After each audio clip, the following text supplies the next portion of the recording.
English, Hindi या फिर क्यों ना हो गुजराती मीडियम, स्कूल, कॉलेज या फिर हो प्रोफेशनल कोर्सेज की बात, अगर अकाउंट से करनी है दोस्ती तो हिसाबी मास्टर है जरूरी। दोस्तों, हिसाबी मास्टर की पूरी टीम की ओर से मैं प्रोफेसर उदय वैद्य आप सभी का तहे दिल से स्वागत करता हूँ। दोस्तों, आज हम इस वीडियो में बात करने वाले हैं सिंगल एंट्री पार्ट 6 के बारे में। यानी अब तक हमने 5 पार्ट कंप्लीट कर दिए, जिसमें हमने पढ़ा था कि सबसे पहले डिफरेंस क्या होता है single entry and double entry में। दूसरे पार्ट में हमने पढ़ा था सिंगल एंट्री का कन्वर्जन हम कैसे करते हैं डबल एंट्री में, यानी कि सिंगल एंट्री में प्रॉफिट कैसे फाइंड आउट करते हैं। प्रॉफिट फाइंड आउट करने की टेक्निक कौन सी है, जिसमें हमने जनरली 2 टेक्निक यानी 2 प्रोसेस को पढ़ा था। जिसमें पहली टेक्निक को हमने बोला था कंपैरिजन ऑफ कैपिटल मेथड, यानी ओपनिंग कैपिटल का कंपैरिजन हम क्लोजिंग कैपिटल से करते थे।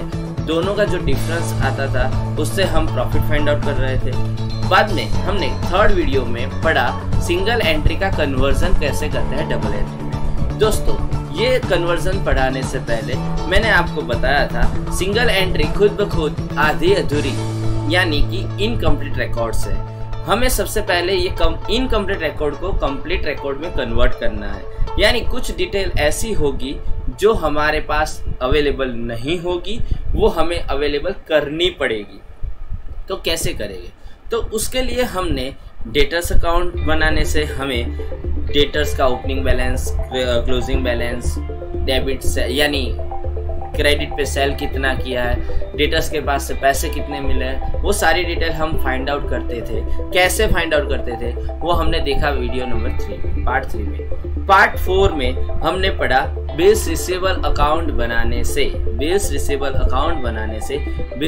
अकाउंट का ओपनिंग बैलेंस हमें मिलेगा, बेस रिसीवेबल अकाउंट का क्लोजिंग बैलेंस हमें मिलेगा। बाद में बेस रिसीवेबल डेटर्स में से बेस रिसीवेबल कितने कन्वर्ट हुए उसकी डिटेल मिलेगी।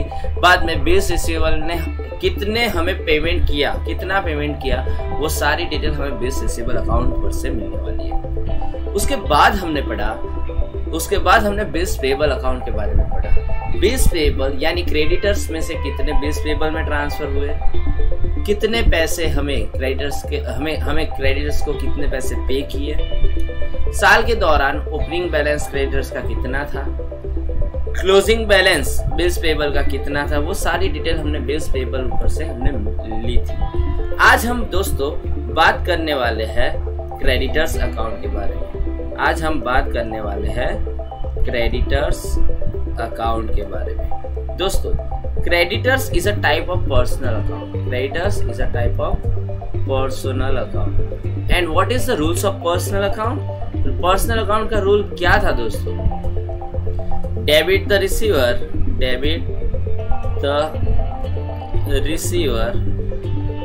Credit the giver. यानी मेरे पास से जो कोई बेनिफिट लेगा तो उसका अकाउंट में डेबिट करूंगा, मुझे जो कोई बेनिफिट देगा उसका अकाउंट में क्रेडिट करूंगा। क्रेडिटर्स के पास से हम क्रेडिट पे गुड्स परचेज करते हैं, यानी वो हमें बेनिफिट देने वाला है, बेनिफिट गिवर है। यानी क्रेडिटर्स का अकाउंट क्या होगा दोस्तों? उस कंडीशन में क्रेडिटर्स अकाउंट क्या होगा? क्रेडिट। इसका सीधा मतलब, और दूसरी तरीके से देखें तो क्रेडिटर्स का कौन सा बैलेंस होता है? क्रेडिटर्स का क्रेडिट बैलेंस होता है। अब इसे हम दूसरे तरीके से पढ़े तो क्रेडिटर्स का क्रेडिट बैलेंस होता है, और दूसरे तरीके से देखा कि क्रेडिटर्स हमें बेनिफिट देने वाला होता है, यानी गिवर होता है। यानी गिवर होने की वजह से क्रेडिटर्स का अकाउंट ऑलवेज क्रेडिट होने वाला है। यानी इसका अब कंक्लूजन निकाले तो दोस्तों गौर से समझना, सोचना और उसके बाद कंक्लूड करना। इसका सीधा मतलब यही होता है जब क्रेडिटर्स इंक्रीज होंगे, whenever creditors increase, it disclose on which sides? Credit side. Whenever creditors decrease, creditors क्या हो गए दोस्तों? क्रेडिटर्स डिक्रीज हो गए, तब क्रेडिटर्स डिक्रीज हो गए तब उसे हम क्या करेंगे?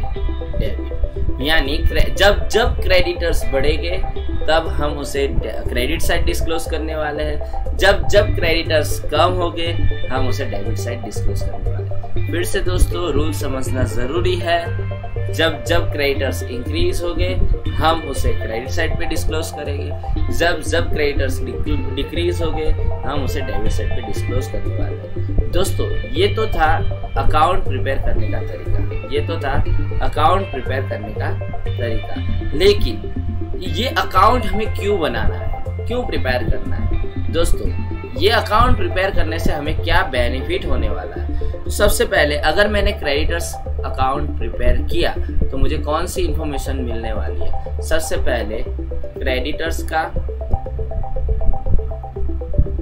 ओपनिंग बैलेंस मिलने वाला है। क्या मिलने वाला है दोस्तों? क्रेडिटर्स का ओपनिंग बैलेंस। दूसरे नंबर पे हमें कौन सी चीज मिलने वाली है? क्रेडिटर्स का क्लोजिंग बैलेंस। क्रेडिटर्स का ओपनिंग बैलेंस मिलने वाला है, क्रेडिटर्स का क्लोजिंग बैलेंस मिलने वाला है।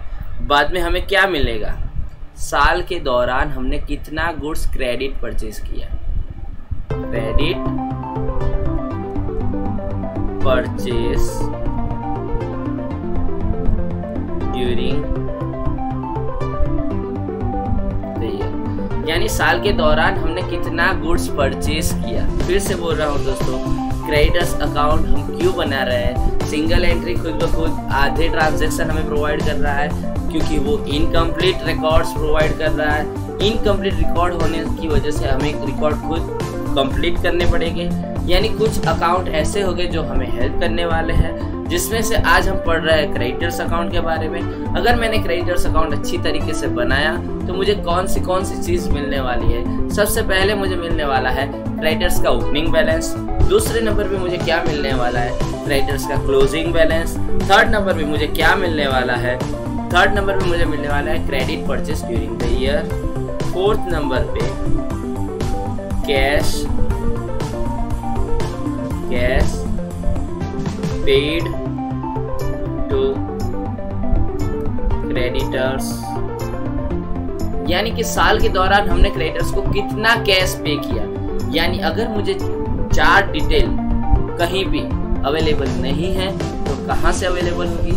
ऑब्वियसली क्रेडिटर्स अकाउंट बनाने से। क्रेडिटर्स अकाउंट बनाने से हमें कौन सी 4 डिटेल अवेलेबल होगी? क्रेडिटर्स का ओपनिंग बैलेंस, क्रेडिटर्स का closing balance, credit purchase during the year, cash paid to creditors. ये सारी डिटेल हमें अवेलेबल होने वाली है जब जब हम क्रेडिटर्स अकाउंट बनाएंगे तब तक। दोस्तों थोड़ा आगे बढ़ते हैं, पहले रूल एक बार याद कर लेते हैं, बाद में हम प्रिपेयर करते हैं। रूल अभी हमने पढ़ा, क्रेडिटर्स हमारे लिए हमें बेनिफिट देने वाला है, गिवर है, इसलिए क्रेडिटर्स का अमाउंट ऑलवेज क्रेडिट होगा।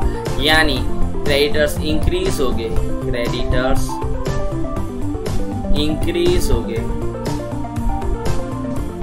तब जब क्रेडिटर्स इंक्रीज हो गए तब मैं उसे डेबिट साइड डिस्क्लोज करूंगा। जब क्रेडिटर्स डिक्रीज हो गए, क्रेडिटर्स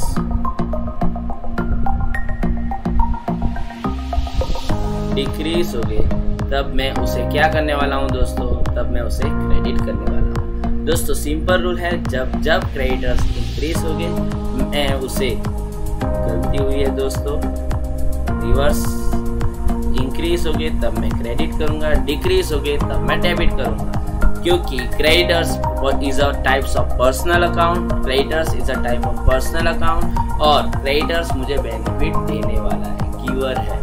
इसीलिए जब क्रेडिटर्स इंक्रीज हो गए मैं उसे क्या करूंगा दोस्तों? क्रेडिट करने वाला हूँ। जब क्रेडिटर्स डिक्रीज हो गए तब मैं उसे डेबिट करने वाला हूँ। बहुत आसान लफ्जों में बात करें तो गिली छू करके आपके सामने आ गया है क्रेडिटर्स अकाउंट्स। क्रेडिटर्स अकाउंट्स फिर से दोस्तों याद करवा देता हूँ, जब क्रेडिटर्स इंक्रीज हो गए तो मुझे डिस्क्लोज करना है क्रेडिट साइड, जब क्रेडिटर्स डिक्रीज हो गए तो मुझे उसे डिस्क्लोज करना है डेबिट साइड। फिर से जब क्रेडिटर्स इंक्रीज हो गए तब मुझे उसे डिस्क्लोज करना है क्रेडिट साइड, जब क्रेडिटर डिक्रीज हो गए तब मुझे डिस्क्लोज करना है उसे डेबिट साइड। दोस्तों आगे बढ़ते हैं। यहाँ तक तो शायद आपको कोई दिक्कत नहीं है। तो अब हम प्रिपेयर करने जा रहे हैं अकाउंट। कौन सा अकाउंट?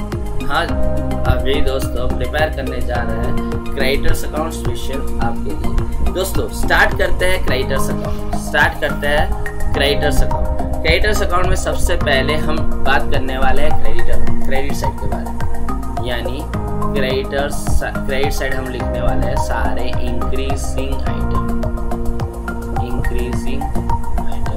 डेबिट साइड सारी डिक्रीजिंग आइटम,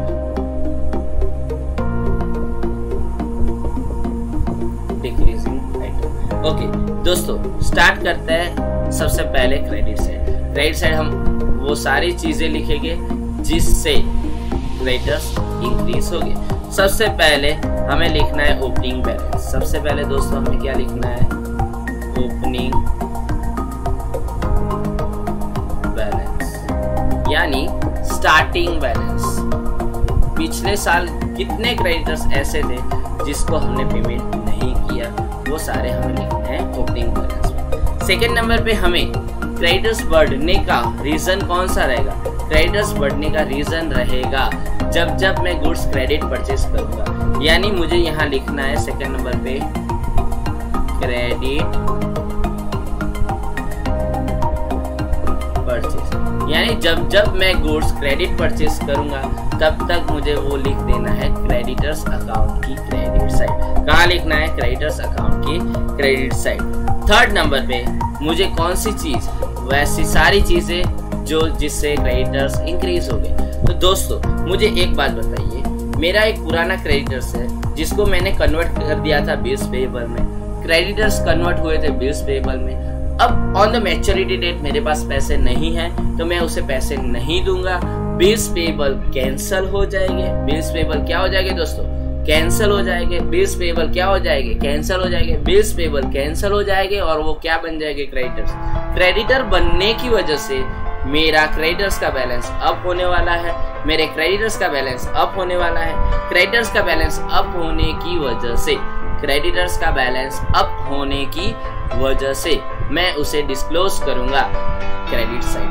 यानी अब मुझे थर्ड नंबर पे यहाँ मेंशन करना है bills payable account.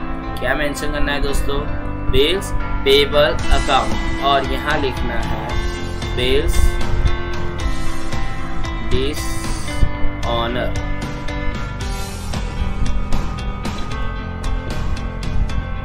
Bill dishonour यानी जब मैंने बिल्स पेएबल देने से मना किया था उसे अब मैं कन्वर्ट करने वाला हूँ क्रेडिटर्स।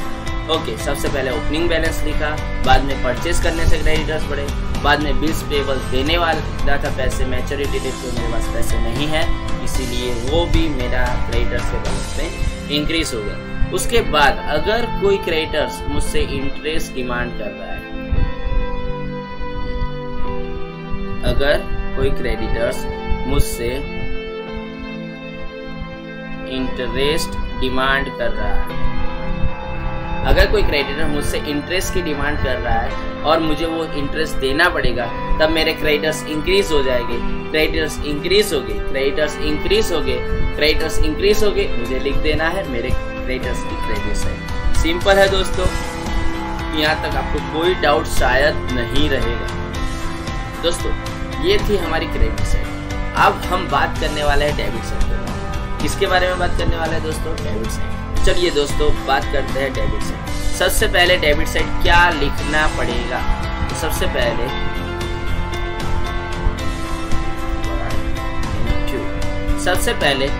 जब मैं क्रेडिटर्स को पेमेंट करूंगा, यहाँ हमें डेबिट साइड कौन सी चीजें लिखनी है? जिससे क्रेडिटर्स डिक्रीज हो गए, जिससे क्रेडिटर्स डिक्रीज हो गए, जिससे क्रेडिटर्स डिक्रीज हो गए। तो डिक्रीज कैसे हो गए? अगर मैंने क्रेडिटर्स को पेमेंट कर दिया, तो क्या कोई क्रेडिटर्स दूसरी बार पेमेंट मांगेगा? कभी नहीं मांगेगा दोस्तों। इसीलिए दूसरी बार क्रेडिटर्स पेमेंट ना मांगे तो वो डिक्रीज हो जाने की वजह से हमें उसे मेंशन करना है डेबिट साइड। यानी सबसे पहले लिखना है कैश और बैंक। अगर मैंने चेक दिया तो बैंक अकाउंट, यानी सबसे पहले मुझे लिखना है कैश और बैंक, और यहाँ लिखना है, यहाँ मुझे लिखना है paid to creditors, paid to creditors. उसके बाद सेकंड नंबर पे मुझे क्या क्या मिलने वाला है। मानो कि अगर कोई इंटरेस्ट ले रहा है तो कोई क्रेडिटर्स ऐसा भी होगा जो मुझे डिस्काउंट प्रोवाइड करेगा। मेरे पास से वो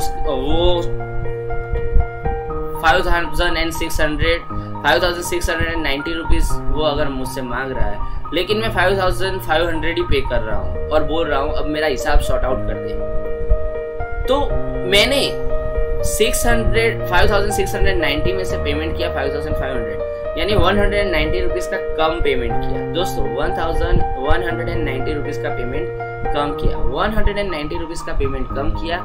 मेरे क्रेडिटर्स डिक्रीज हुए, मुझे मेंशन कर देना है उसे डेबिट साइड। कहाँ मेंशन करना है? Debit side. यहाँ मुझे लिखना है डिस्काउंट अकाउंट।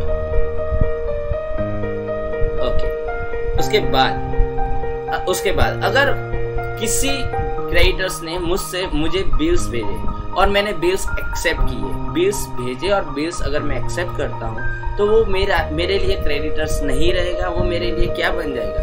Bills payable. क्या बन जाएगा दोस्तों? Bills payable. बिल्स पेबल बन जाने की वजह से क्रेडिटर्स कम हुए, क्रेडिटर्स कम हो गए, मुझे यहाँ मेंशन करना है बिल्स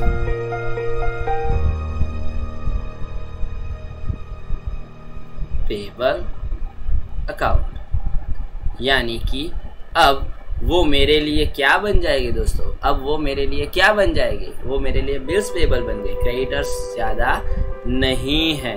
जो बिल्स मैं एक्सेप्ट करूंगा वो सारे बिल्स पेबल बन जाएंगे, क्रेडिटर्स नहीं रहेंगे। उसके बाद रिटर्न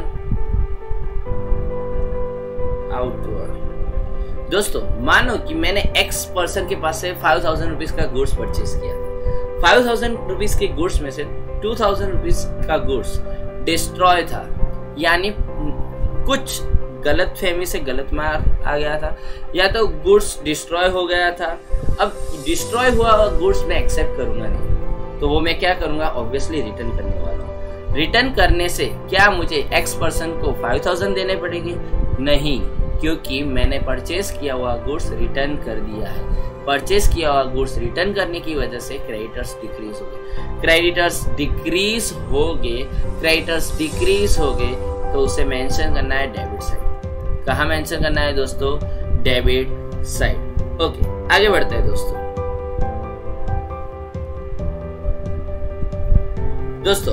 अब अलाउंसेस। ये अलाउंसेस क्या है?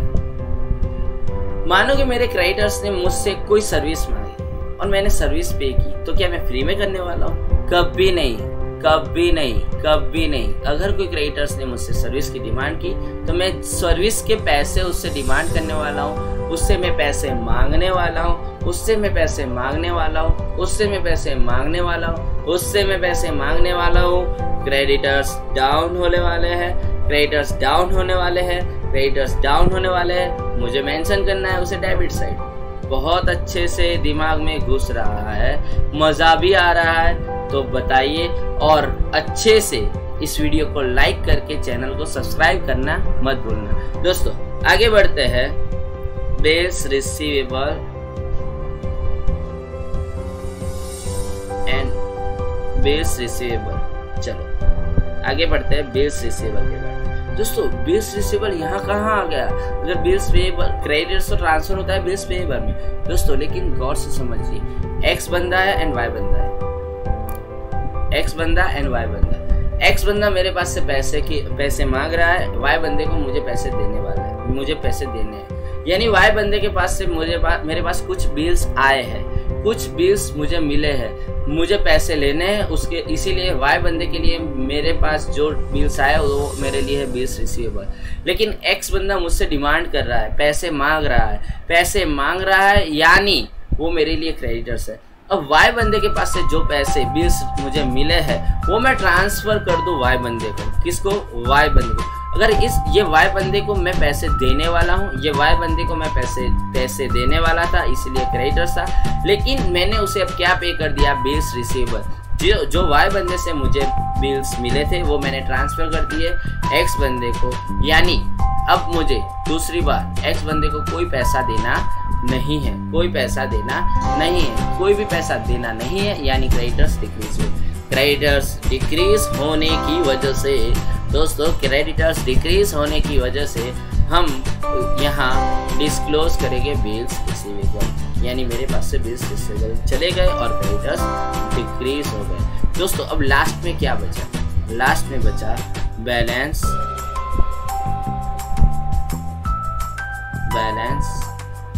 CD, balance credit down, balance credit down, यानी यहाँ मुझे लिखना है अमाउंट। अब दोनों का टोटल करना है दोस्तों, दोनों का टोटल कर दिया। मानो कि मुझे सब में दो अमाउंट दे दी है, opening balance and closing balance, दोनों अमाउंट मेंशन कर दिए। तो डेबिट साइड कोई अमाउंट नहीं दी होगी या तो क्रेडिट साइड कोई अमाउंट नहीं दी होगी। मानो कि यहाँ बैलेंस बाकी आ रहा है, यानी मुझे बैलेंस फाइंड आउट करना है और क्रेडिट साइड बैलेंस आया, तो मैं उसे क्या बोलूँगा, क्रेडिट परचेस या तो बिल्स पेबल में ट्रांसफर हुई अमाउंट। ये आपको सम पढ़ते ही क्लियरली आपके दिमाग में आ जाएगा। यानी सबसे पहले हमने अब तक 4 अकाउंट बनाने की टेक्निक सीखी, जिसमें debtors account, creditors account, bills payable account and bill receivable account पूरा कवर कर लिया है। दोस्तों नेक्स्ट वीडियो में हम सम पढ़ने वाले हैं, मज़ा आने वाला है, मज़ा लूटने वाले हैं। अगर आप हमारे वीडियो की नोटिफिकेशन लेना चाहते हो तो नीचे दिए गए हुए चैनल को सब्सक्राइब कर दीजिए, यानी आप इस चैनल को, जिस चैनल पे आप वीडियो देख रहे हैं उसे सब्सक्राइब कर दीजिए और सारी नोटिफिकेशन आपको मिले इसीलिए नोटिफिकेशन ऑन कर दीजिए, यानी बेल आइकन प्रेस कर दीजिए और उसमें ऑल का सिंबल प्रेस कीजिए, जिससे आपको सारी की सारी नोटिफिकेशन मिल जाए। और आपके दिमाग में अगर डाउट आता है रिगार्डिंग सिंगल एंट्री या कोई भी अकाउंट रिलेटेड, तो आप हमें इंस्टाग्राम, फेसबुक एंड टेलीग्राम पे पूछ सकते हो। तो वहाँ पहुँचोगे कैसे दोस्तों, बहुत ही सिंपल है, मज़ा आए इसलिए वहाँ पहुँचने का रास्ता हम उसके लिंक डिस्क्रिप्शन में दे रहे हैं। किसके लिए, आपके लिए। जुड़े रहिए हिसाबी मास्टर के साथ।